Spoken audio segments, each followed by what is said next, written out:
Hello and welcome to Unfiltered, a show on KTN News YouTube channel brought to you by two headline haters, Brian Otieno and Dungu Gashane. This show promises to bring you unbiased analysis of politics and all other events. Gashane. Yes, sir. I've introduced you. You have. And I'm happy. So we are promising the masses to bring them unbiased analysis. And what is also beyond the headlines.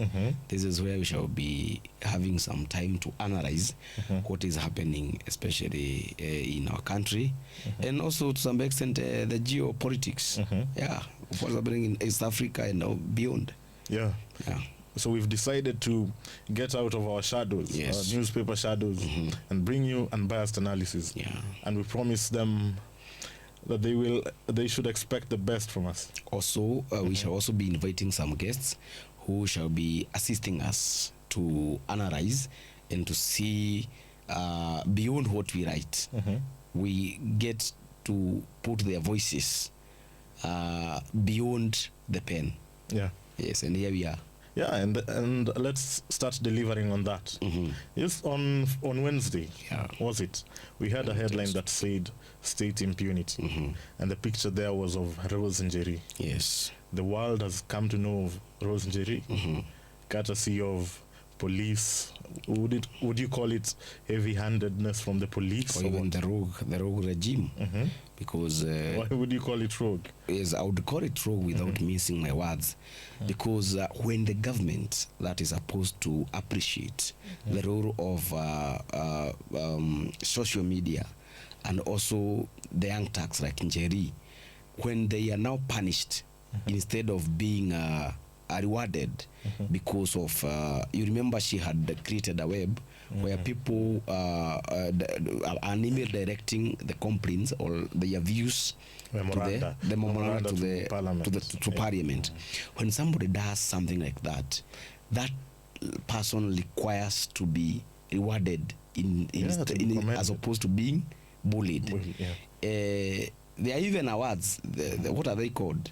Courage awards and those words. She should be rewarded, but on the contrary, she was arrested and detained illegally. So these are some of the issues that are working against this administration, and this is why you saw the headline by the Standard going by the name state impunity. That is not only impunity but being rogue. And the former Chief Justice David Maraga made the same argument. He's a person who has done what Parliament essentially should do. She has facilitated, the collection of memoranda. I think all that force, I didn't think it was necessary to go at her that much. It's unfortunate. It's unfortunate. And when President William Ruto took over power from his predecessor Uhuru Kenyatta, he vowed that he would never weaponize the state agencies. But what he is doing, he is actually following Uhuru's playbook, where we saw states being weaponized against the people who are opposed to the handshake government between Uhuru and Raila. And because Uhuru had actually shook hands with Raila, and you see he's a face of opposition in the country. Now when you are in good terms with Baba Raila Odinga, it gives you the license to do all what you can, because when Baba was outside the government, I am sure he could have issued a hard-hitting statement and probably called for mass action. The interesting thing about all this is that I wasn't even surprised that the government would go after Rose Njeri. I wasn't. Because we saw what they did with Buteregal. Tear gas. During tear gas, the school-going children. Imagine. What do you think it says about our president? No, it shows that our president is a leader who is not really concerned. When you see a person using a club to a child, tear gassing children, you see, a person who is being associated with the extrajudicial killings and forced disappearances, that is something that unless he changes, because there is room for change, and we hear because of Baba gave him experts, maybe things are going to be different from this time towards 2027. But if things continue as they are, then Kenyans need to get a notebook and jot down all what is happening, so that by 2020, when he is seeking his re-election, then Kenyans can ask him some questions on what he has been doing when he is in power. You know, at the start of his presidency, Ruto said he wanted a robust opposition. Yes. He followed it up with calls for a dissent. He said that he supported dissent and whatnot. At the height of the opposition's protests in 2023, he would say nitawakalia ngumu, things like those, to suggest that he had a thick skin. But then he's exposing himself, I believe, as someone who doesn't really have... He actually swallowed his words. You remember he said that the reason why the Azimio Brigade were calling for the protest is because he wanted a piece of a piece of bread. But he assured his supporters that yeye atawakalia ngumu, and he will not even get a quota or even a dime, a slice of his administration. And you see, because of Ruto's fallout with Uhuru, he campaigned and presented himself to the people as a person who has been isolated. Now the same person who said that, and you remember he issued a speech at Chatham House, and he said that he described Uhuru Raila government, the Hadishe government, as a mongrel type of government, saying that Uhuru was a visitor in the government, and he did not really know what was government and what was not. And he said when he gets power, he will ensure that he will facilitate as a vibrant and strong opposition that would hold the government to account. But unlike Uhuru, who never shared even the cabinet secretaries, even a slice, Ruto has given five slots, and two of them are very critical, the National Treasury and imagine I even hear that pesa siku hizi inalala wapi? Pesa inalala Homa Bay. So this is a person. Yes, it is not something bad to spread or even distribute government positions to the whole country, because it gives an impression that we are having the face of the nation. But when a leader says this and does the opposite tomorrow, then it tells you that politics of this country has no manners. But before we even go to the broad-based manenos, I think it's quite embarrassing that the government would go after someone for creating a platform. It sounds so...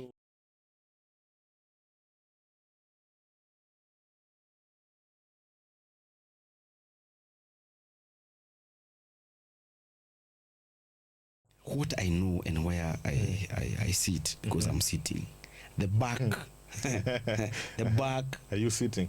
The back stops. The back stops to the president. The president. Actually, so every other person, the person who appoints the Inspector General of Police, and even those other agencies we call independent commissions, is the president. So if the president were to order that these shenanigans zimarizike, then I can tell you, see, he promised that there will be no other abductions. Why did he promise? Because he has the state resources and power. So we cannot stand here or sit and blame the IG, because these people are acting at the behest. I think we can blame them because they've accepted to be used. So you see, Brian, you must accept to be used, because by the end of the day, you want your children to eat. And you hear, when you're given these government positions, you also submit your resignation letter. You get, so that when you bring kichwa ngumu, then you are supposed, actually the letter is signed, so the government only gets the stamp, and you say the person who actually announces No, you had Muturi, former Attorney General Justin Muturi. Yeah. It is in public domain. It is in public that the domain. government dissolved. He actually dissolved the cabinet, right? Then he included the position of the Attorney General. Yeah. Then somebody went to court and said the president had no powers to fire the Attorney General because his office is protected. He has a tenure of office, right? Yeah.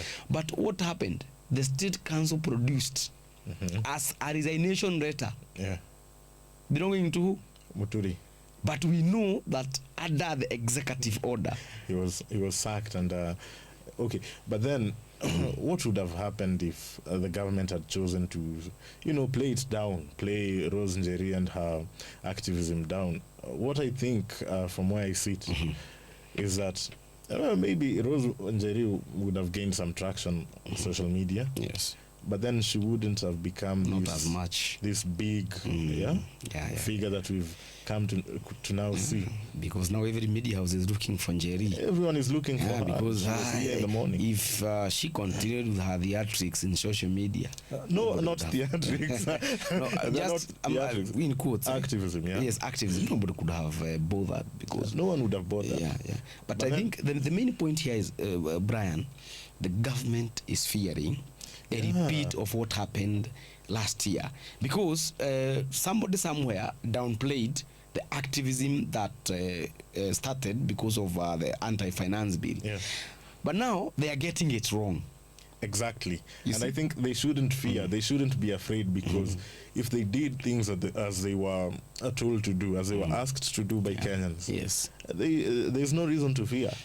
If I would give the unsolicited piece of advice to this administration, especially the approach on the finance bill, I'll tell them just deploy the government analysts and the government economic experts to media houses.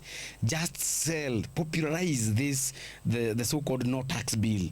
You see, instead of trying to crack and punish the voices of dissent, because what they are doing, they are trying to counter any attempt that may lead to mass protest and to some extent parliament rundown. But the approach is wrong. It was wrong from the start. The president had the chance to turn things around. What did he do? He chose the political way out. Bring Raila on board. And with Raila on board, you're sure that at least you have tamed a significant section of the population so that there will be no maandamanos. No protest. And Raila, because he's an expert in maandamanos, if the mass protest were to be supported by Baba's strength in maandamanos, then the president knew, kitaumana.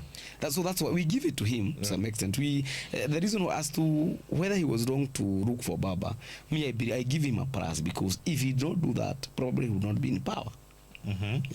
And would we have a country? We would not have a country. So to some extent, unlike other people who believe that it was a wrong decision for Ruto to look for Baba, I think he applied Solomonic wisdom and realized instead of going home, because if, for example, let's say, God forbid, that there was a rundown and the military took over, I do not believe that everybody would have wished this country to go that route. I tend to believe, Mr. Gashane, you've been sold that fear mongering and you're buying it. You're buying it with because let's go back to June 2024.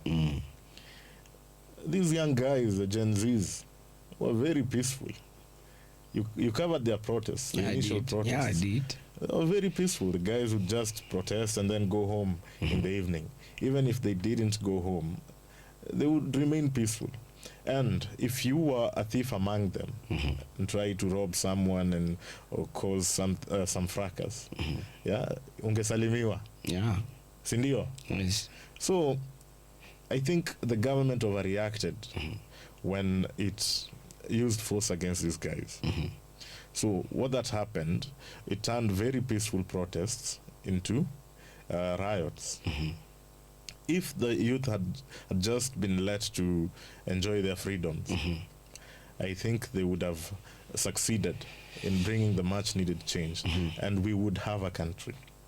Well, we would have a country, even if Ruto listened, if Ruto followed the demands, if Ruto changed his government for the better, if he had not recycled his cabinet secretaries, he had the chance to right things, to right the wrongs. Let me ask you, Brian, if we are to have the two sides of a coin, yes, I agree, the protest by the Gen Z were largely peaceful, yeah.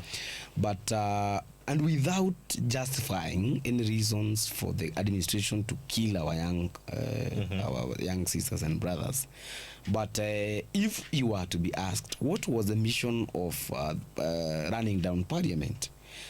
If you say that they would have, those people who stormed parliament were to let be, what else? What would have been the next move?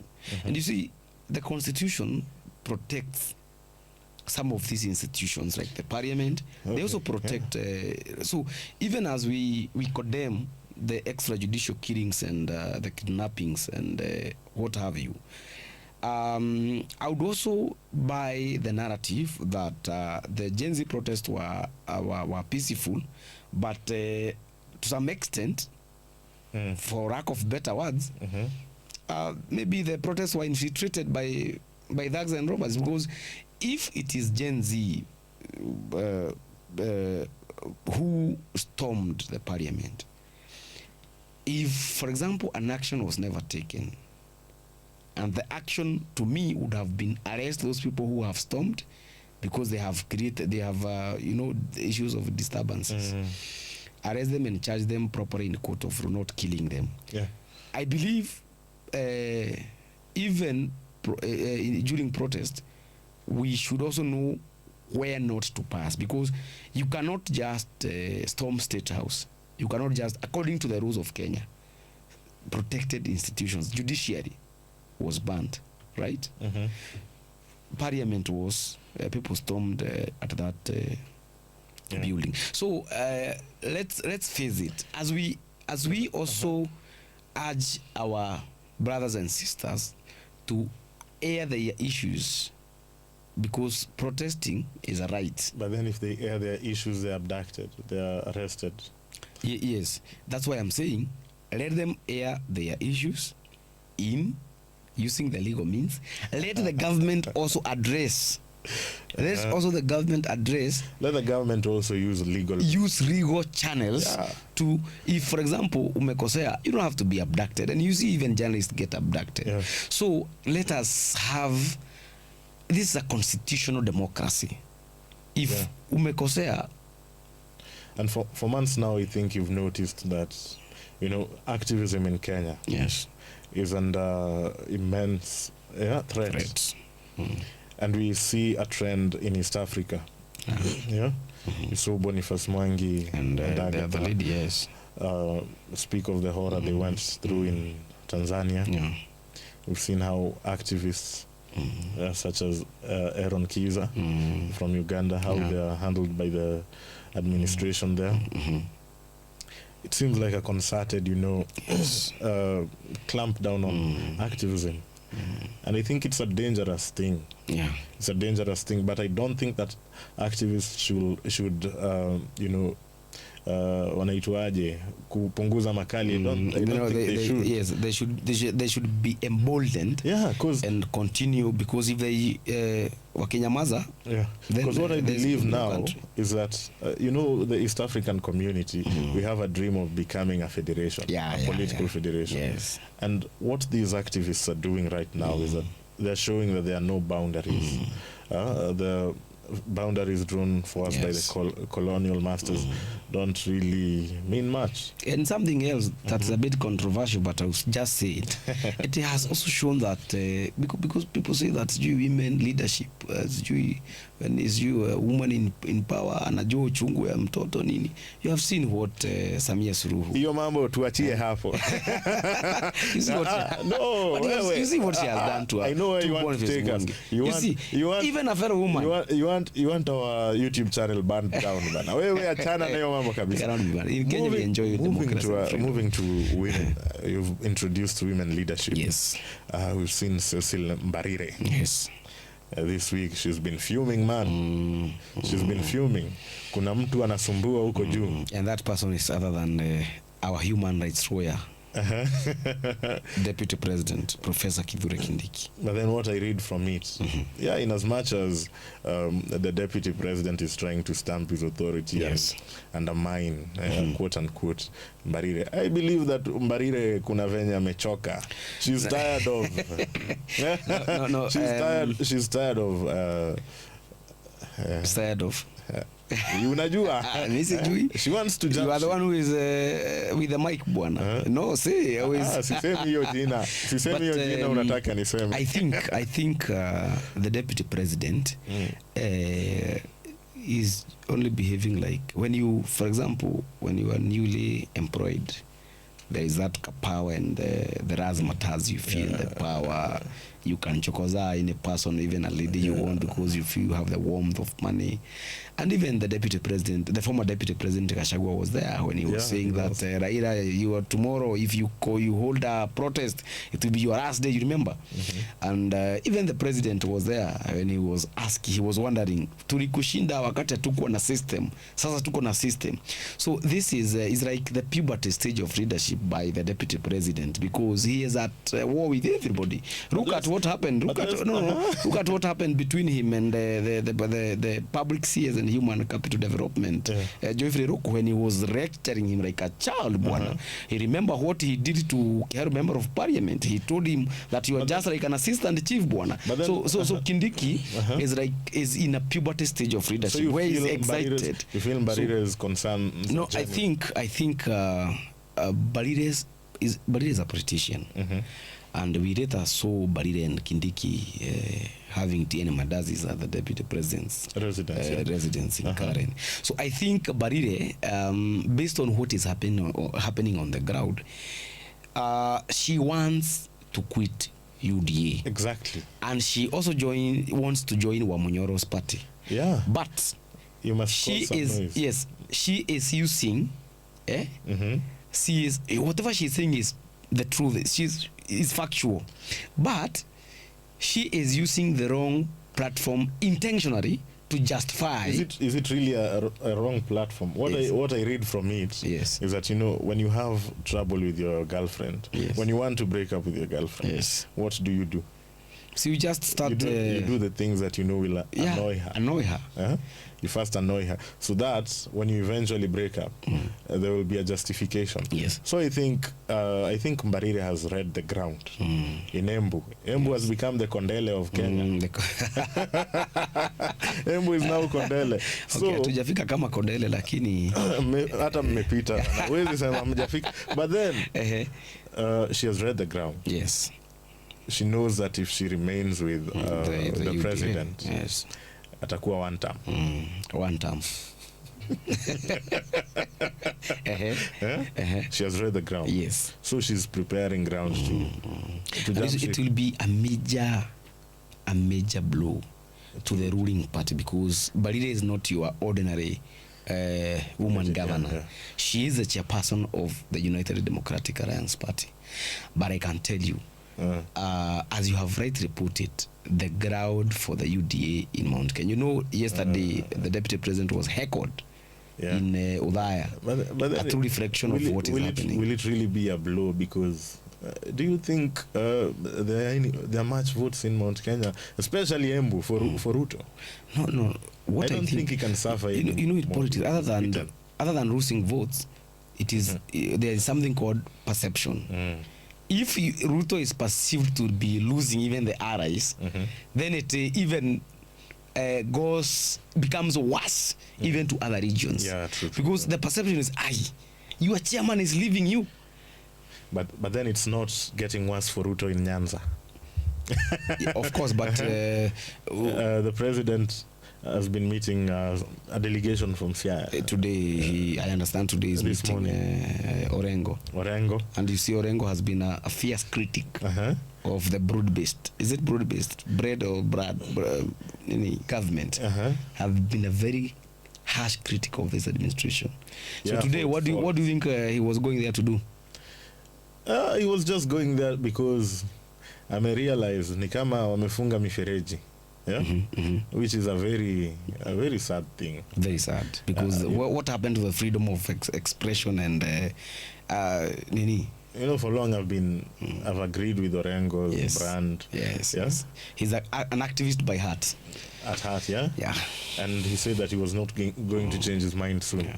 So I think we'll be doing a post-mortem of that. Yeah. And of the reception that the president got in Homa Bay. Yes. Our people on the Cabros. Yes. Our people means the Luo community. But of course. Okay. So that's it for us today. I've been your host, Brian Otieno, and Ndungu Gashane. Catch you again next week on Unfiltered.